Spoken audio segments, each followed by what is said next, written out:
People always want to know how to speedrun strength gains. Bad news for you, there is no skip button. Welcome to disappointment backed by science. In this video I'm going to talk about how fast you can reach elite level strength, and I'm going to set up my own simulations for it. Let's data science our way through strength gains. Let's have a look.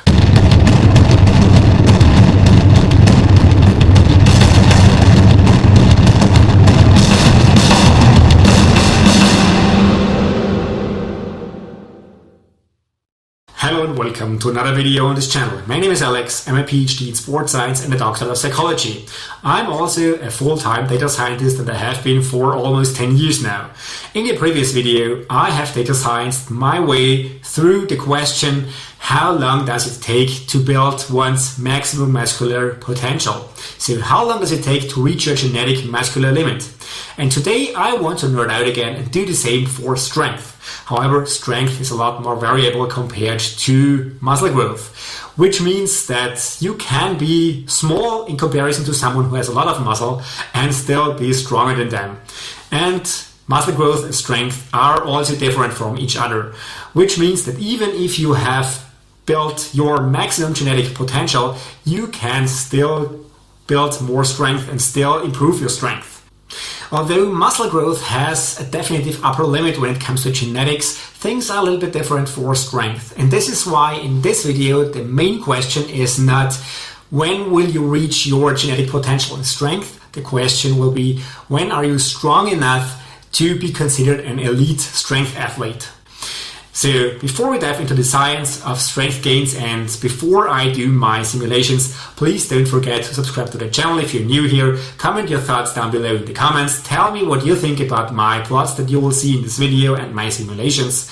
And also share this video if you like my content. And most importantly, please hit the like button as hard as you can, because I really need your help to grow big here on YouTube and to be recognized by both the algorithm and a bigger audience. Thank you so much.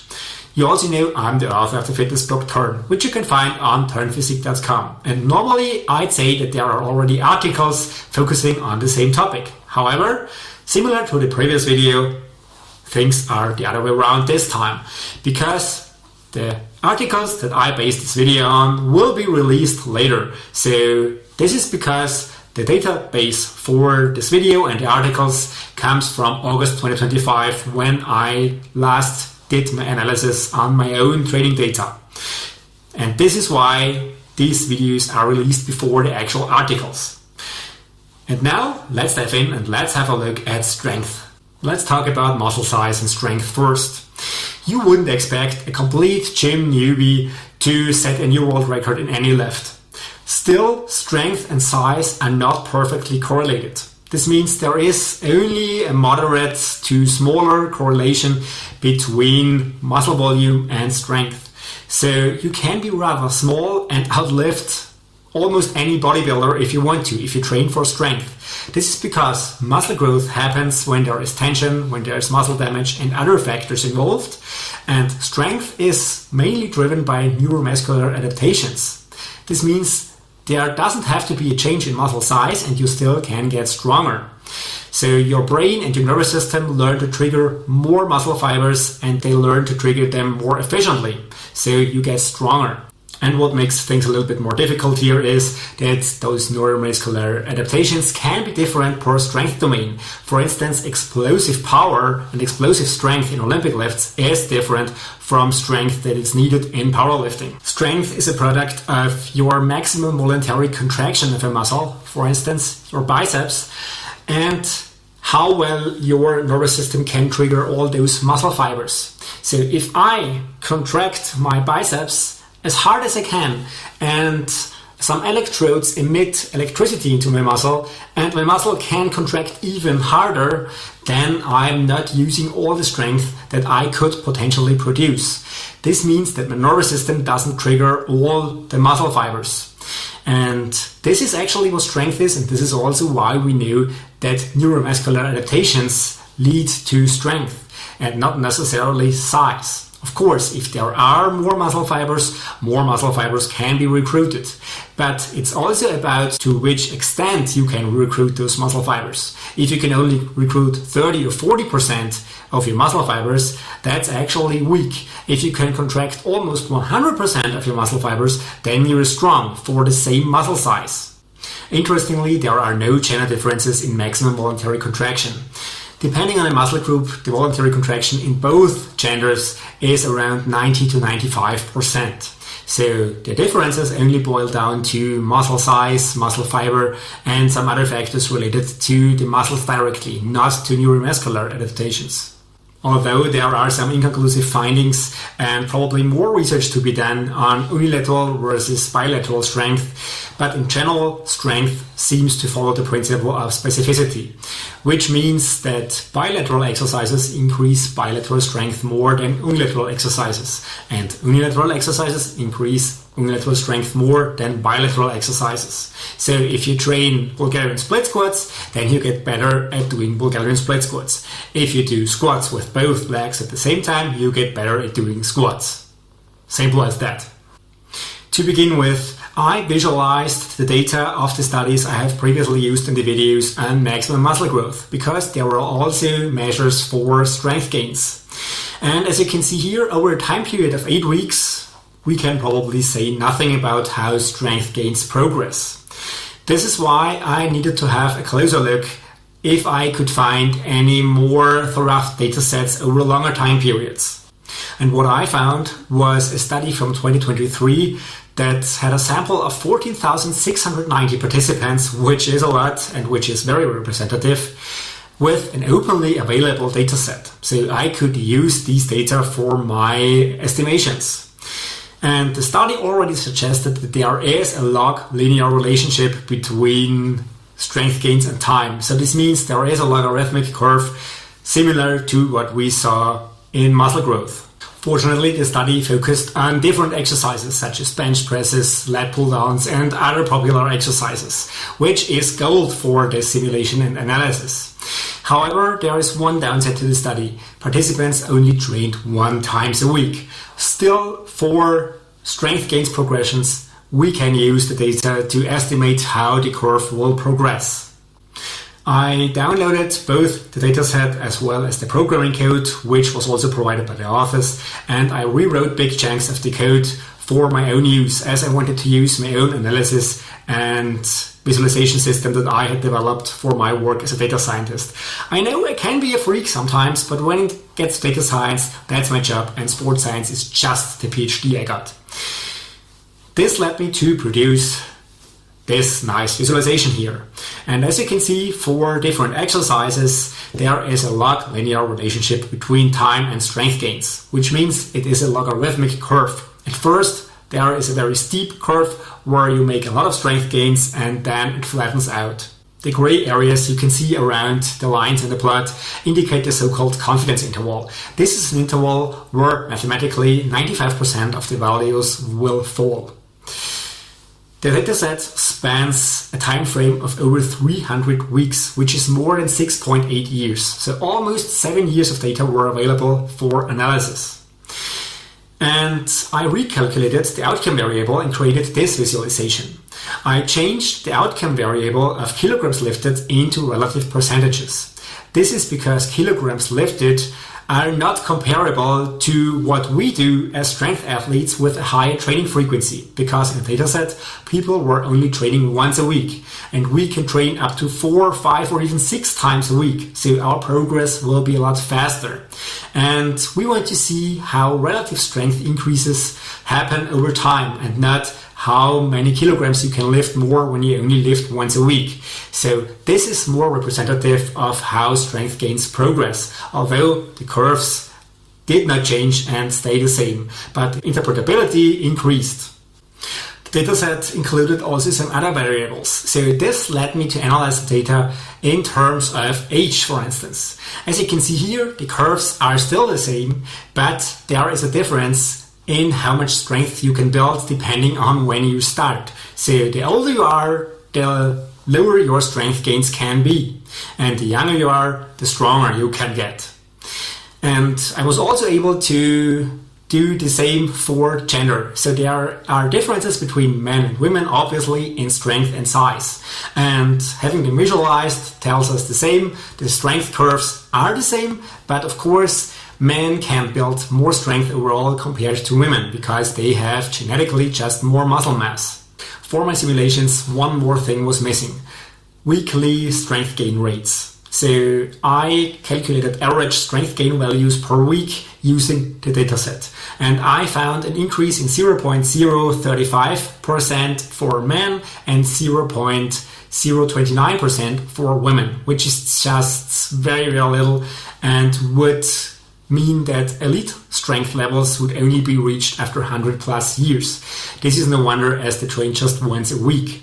So I focused on the last 100 weeks and I got values of 0.17% for men and 0.15% for women. And I went with these estimates. They're still not perfect because those people just trained once a week, but they are better than nothing. For my simulations, I still needed some more data for body composition, and I also wanted to incorporate maximum muscle growth, so the maximum muscular potential. I used the same maximum muscle formula as in the previous video on maximum muscle growth, and I used the same values for wrist and ankle measurements. The only thing I changed was I used 40 kilograms as a default value for the body weight of women and 50 kilograms for men, because those were the minimum values I could find in the dataset. By using those input variables, this is what I got when I ran the first version of my simulations. As you can see here, the time frames are unrealistically long, but the weights aren't that far off from the truth, except for the deadlift, of course. You can get much stronger in deadlift compared to those other lifts, and deadlift suffers a bit in my simulation models. Still, this is some realistic increase in strength over time, although the time variable still needs some more adjusting. And this is why I tried to increase the rate of strength gains up to 0.5% per week, which results in a gain of 0.22 kilograms on the bar per week on average. So I found this is more realistic over the long term. Although 0.22 could be actually a lot when calculated as a linear model, which means every time you lift 0.022 kilograms more on the bar, so from week 1 to week 2, you increase it by this value and so on. Still, we don't calculate those models in a linear fashion, but in a logarithmic fashion. So it is a relative measure of an increase in the weight on the bar. And it makes more sense when you have a look at this outcome here. Now you can see the time frames get considerably smaller and the results get considerably more realistic. As you can see here, the weight increases are rather realistic when it comes to reaching elite levels in strength. However, the time frames for the overhead press are a bit short, and for the deadlift they are a bit long. But on average, for all those lifts, I would say that 9 to 15 years make sense for men and 7 to 9 years make sense for women when it comes to reaching elite strength, because strength will be built overall, systemically. So we're not just talking about single lifts here, we're talking about overall strength. And what's more, those logarithmic curves are still unrealistic because real strength comes in waves, similar to how you build muscle. When you are in a surplus to build more muscle, you will get stronger inevitably. But when you are in a deficit, your strength gains will stall or they will even diminish, which means you will get weaker when you eat in a calorie deficit and when you try to lose body fat. Because the bigger you are and the more you weigh, the more leverage advantage you have and the easier certain lifts get. So when you lose a lot of fat, you get weaker just because of physics. And this is not depicted in those simulations, and I cannot account for this in my simulations. So we will have to change our approach to really estimate to how strong people can get. And fortunately, this is possible, but not with simulations, but with real data. in order to estimate to how strong someone should be on the elite level, I wanted to have a look at databases online, and I found Strength Level. This is a website that has more than 134 million data entries for several lifts and several training levels. On my channel, I usually stick to the training levels: beginner, intermediate, and advanced. However, this website has 5 different training levels: beginner, novice, intermediate, advanced, and elite. And I wanted to see how strong elite lifters can get. And based on my simulations, I came up with this characterization of how long each level can last. However, this is just my opinion, and there is no further reasoning behind it based on the science. So I would just divide those phases into rough estimates of how long they may last. And there is no black and white here. This is all something that happens continuously. So you won't be a beginner athlete for only a few months and then you switch to novice and something changes. This is just not the case. So the progress you make is just gradual. And this is also why you progress from beginner to elite level in a logarithmic fashion, as we've already seen. For all those training levels, I retrieved data for the 4 basics: overhead press, bench press, deadlift, and squat, as well as the variations and some other interesting lifts for you, such as biceps curls. Here is the full list of exercises I retrieved from the website. And my final dataset had around 8,500 rows. As I told you, the more you weigh, the easier it is for you to lift bigger weights. So in the first instance, what's interesting is relative strength. So how much weight you can lift relatively to your body weight. For instance, I can do a 3.3 times body weight deadlift with 260 kilograms at 79.7 kilograms. And is this strong? Is this already elite level? We'll see in a minute.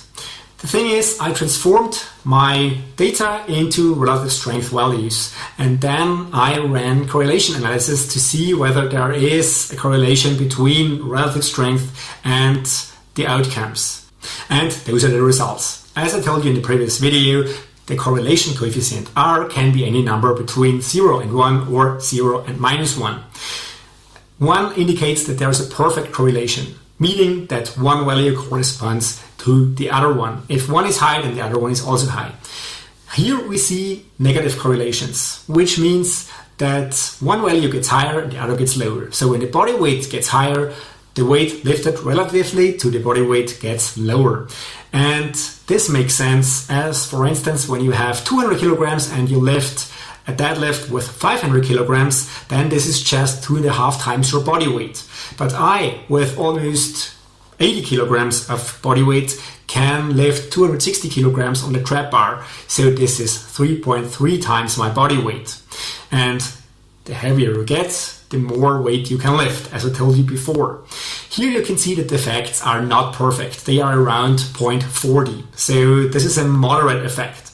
This means not everything is explained by our linear model. So there is some variance we cannot explain here. Still, your take-home message from this plot is that there is a negative relationship between your body weight and the weight you can lift relative to your body weight. There is a certain boundary where the human body just can't cope with the weight anymore. So 3 times your body weight is much, but the smaller you are, the less relevant this gets, and the bigger you are, the less relevant it gets in the other direction.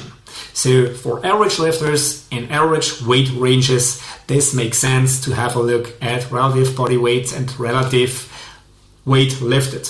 However, for the extremes, I just cannot account for, and the database also cannot. And in this context, it should also be mentioned that people who are tiny actually have an advantage. This is because the bar path is just shorter.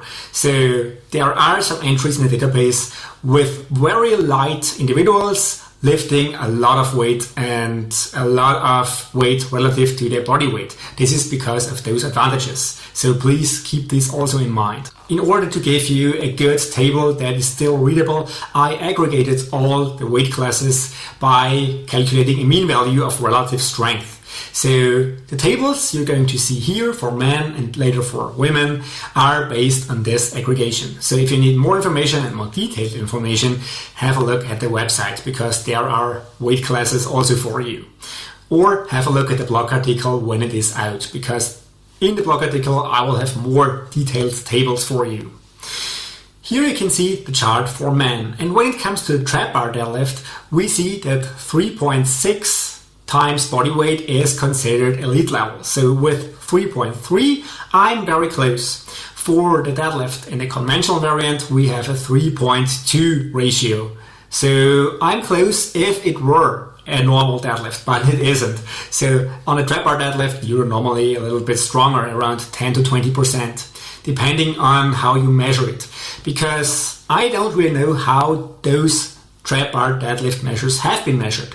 I try to pull from the floor as close as possible, which means I always use the bottom handles and never use the higher handles.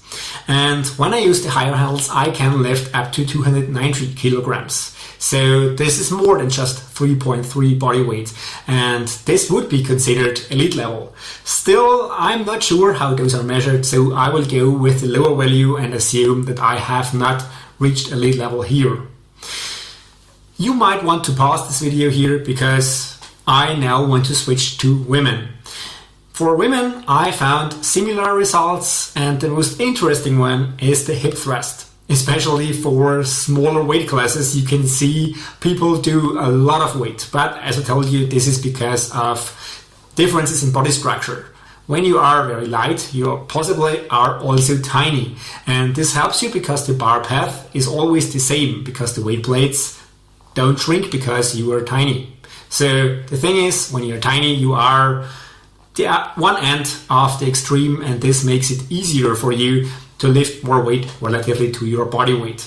If you want to have a longer look at this table, then please pause now, because I'm going to switch to the next one, the total kilograms lifted, the absolute maximum values. Obviously, those maximum values can be found in the highest weight classes. 120 kilograms plus for women and 140 kilograms plus for men. As I told you in the previous video on maximum muscle growth, those are probably enhanced classes. So this is probably nothing a natty would do. So those values are just for reference, that you can see how far you can potentially take it and how far you potentially can go. And yes, those values are different from my simulations, because this is absolute elite strength with enhanced strength. So we're not talking about just natties, we're talking about steroid use here, and probably long-term steroid use. And this is why you shouldn't take those as a reference. And I should also mention that although we're talking about steroid use here, most of the values you can find here are far off from the real world records. There are a handful of athletes who are even stronger than this and who can set records that are a lot higher. For instance, the current world record in deadlifting is 510 kilograms as it stands now in February 2026. And I'm pretty sure it will fall soon, because Hafthor Björnsson is about to do 515 kilograms, and he even said that he may attempt 550 in a lifetime. So probably we will see the deadlift record fall more than just once. And those 340 kilograms for the conventional deadlift here are far off from 500 plus kilograms. So don't take those extreme values for a reference. And because the database also included values for age, I wanted to see whether I can replicate the findings from the paper that I cited earlier in this video. And as you can see in this analysis, we only see negative correlations. This means the higher age gets, the lower strength gets. And this is exactly what we also know from science. So even the data on those hobby athletes shows us the same trend. So the younger you start, the stronger you can be. Overall, the conclusion of this video should be that for reaching elite level strength as a woman, it will take you around 7 to 9 years, and as a man 9 to 15 years. A general rule of thumb is around 10 plus years for both genders, however. Still, if you have reached elite level of strength, you are not finished, because you can still progress. And as I told you, strength is highly variable. So as we see, there are a handful of athletes pushing the world records further and further, far beyond elite level. So everything is possible, and maybe you can be someone who has a world record in the future. Thank you so much for watching. Please don't forget to subscribe to the channel if you haven't yet. Tell me your thoughts in the comments below. Do you agree with my simulations? Do you like my bloods, or do you not? Tell me, I'm excited to see what you have to say. Please also share my video if you like my content, and most importantly, please hit that like button. Interact with my videos and support me, because I really need all your help to grow big here on YouTube and to keep making those videos. Thank you so much for watching. Let's roll the bus. See ya!